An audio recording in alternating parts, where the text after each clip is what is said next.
Short circuit ఓ కుటుంబాన్ని రోడ్డున పడేసింది. ఇంట్లో సామాగ్రితో పాటు విలువైన డాక్యుమెంట్స్ కాలిపోయాయి. ఈ ఘటన భూపాలపల్లి జిల్లాలో చోటు చేసుకుంది. భూపాలపల్లి జిల్లా భూపాలపల్లి మండలం నాగారం గ్రామంలో విద్యుత్ షార్ట్ సర్క్యూట్తో రమేష్ అనే రైతుకు చెందిన ఇల్లు దగ్ధమైంది. అగ్ని ప్రమాదంలో ఇంట్లో ఉన్న సామాగ్రి కాలిపోయింది. సామాగ్రి వస్తువులతో పాటు విలువైన డాక్యుమెంట్స్, పేపర్లు, సర్టిఫికెట్లు కాలిపోయాయి. దీంతో తమను ప్రభుత్వం ఆదుకోవాలని బాధితుడు రమేష్ కోరాడు.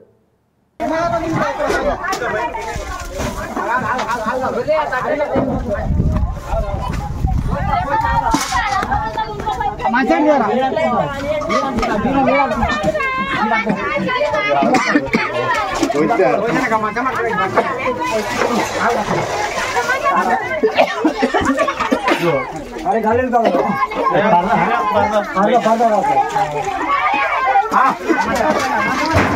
డోర్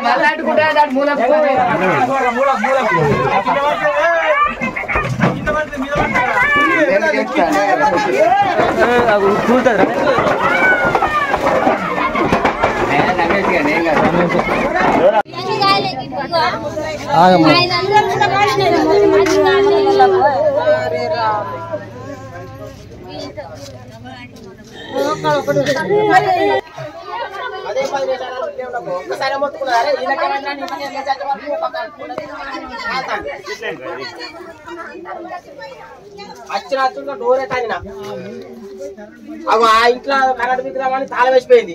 ఆ డోర్ లగచ్చలే బట్టి తాళం తలుపు